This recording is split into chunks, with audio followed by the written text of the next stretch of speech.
Alright folks, what is going on? Back with another video. Hopefully you guys are having a fantastic day. Everything is going good on my end. It is Wednesday, and I hope you guys out there making it happen.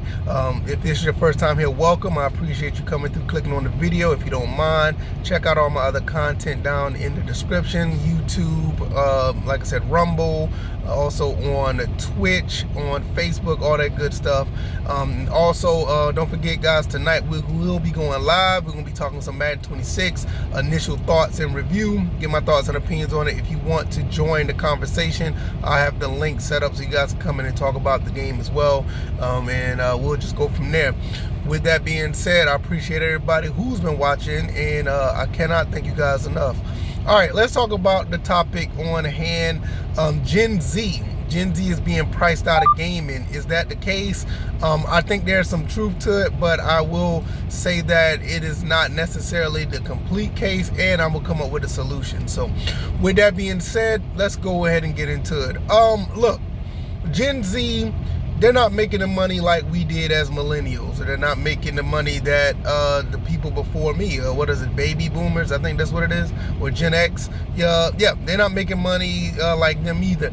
They're kind of priced out of not just gaming, but everything under the umbrella, but they are still gaming. So it's not necessarily a detriment to the entire hobby. The problem is that gamers or companies aren't getting the returns what they used to get from us when we play games back in the early 2000s. And nowadays, the games that are coming out now, Gen Z is pretty much not interested, and there's a big reason why that. So like I said, there is some sort of pricing out, but the problem is it's not necessarily a price out, because there are games that are affordable, and the ones that Gen Z claim that they're priced out on, they're actually buying cheaper games. So they're out here still playing games, but they're just not buying the games that the industry want them to buy. You got to understand, nowadays games are pretty expensive, $70, $80, consoles $400, $500, and the Gen Zers, or not Gen Zers, yeah, Gen Zers aren't making the money to sustain a lifestyle as well as gaming. It's just not there. Like when we came up, and people could say like, yeah, games were a certain amount of price back then, and I get it, it was. I mean, the price in the games weren't that cheap, but we were making money to the point where we can afford that.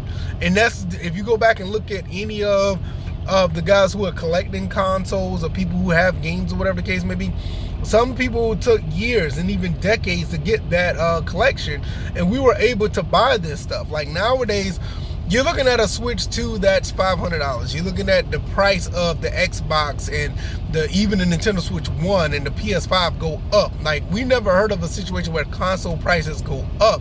They usually go down. Like, for instance, when a console is in the middle of its life cycle, is one of the best times to buy that console, because it's cheaper or whatever the case may be. But you don't see that as being the case, and this is where we are with it now. The Gen Zers are still playing games. You look at people that are between 18 and 29, I think they make up like 28% of the game, or probably even more than that.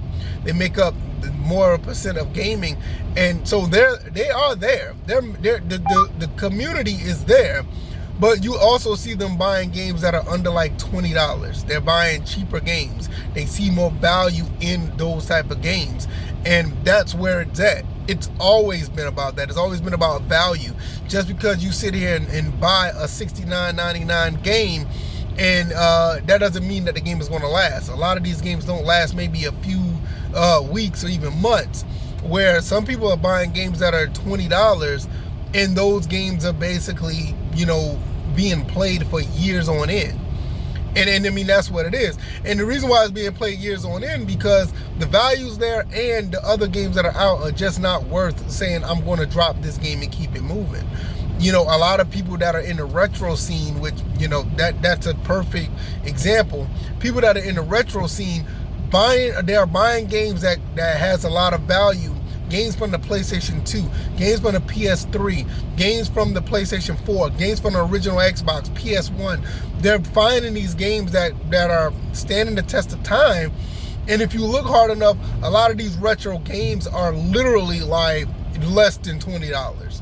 You can go to a swap meet. You can go to a retro game store. Unless if you're not even, I won't even say like the rare and very expensive or the rare and sought after games. If you're just looking for an average retro game that you can play and have fun with, they're anywhere between $5 to $15.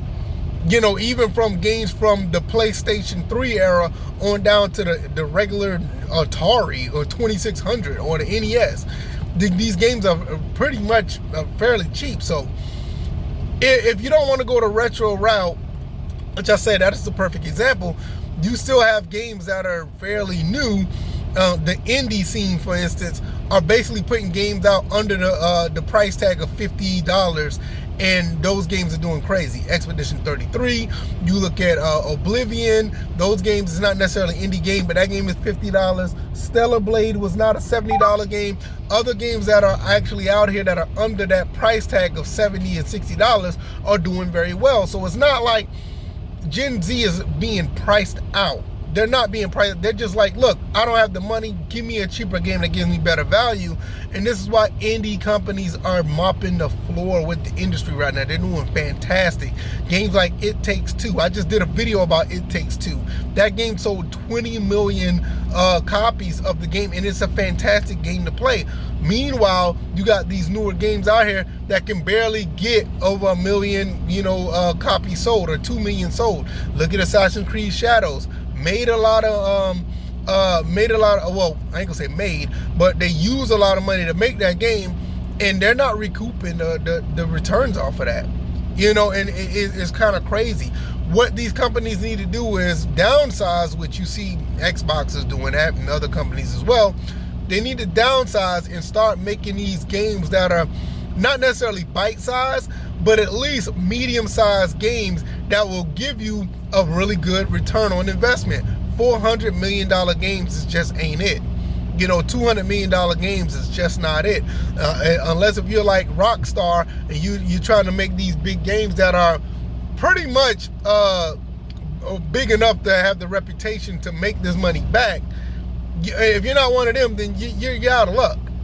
You go out there and I don't know how the books work of these financial books, but I will say this: if you make a game that's say 10 million, or if you make a game that's 5 million, or if you make a game that's, I'll even be generous to say $25 to $50 million, and you make a good game that works, and you're going to make that money back easily. Because gamers they don't have a problem spending the money, but you got to make it worth their while. You're not about to sit here and make a $70 game and the game is not up to snuff. Game have issues, games have problems, game's too short, game's not interesting. It's just not going to fly.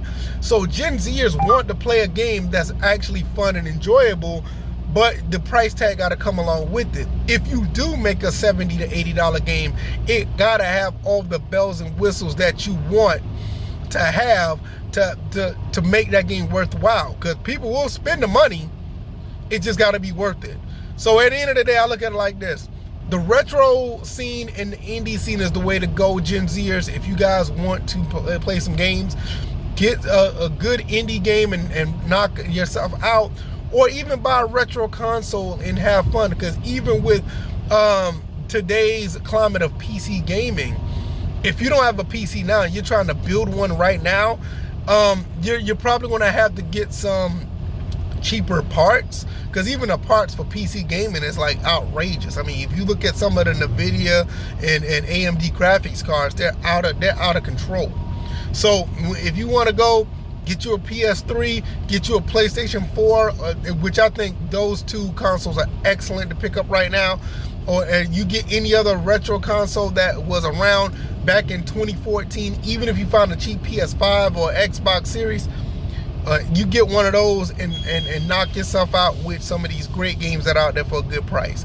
That's the way to do it. You're not necessarily priced out of the gaming space. You just know that, hey, you don't need to buy some of this stuff that's out there. Some of the stuff is just not worth it. Just to be quite honest, it's just not worth the price.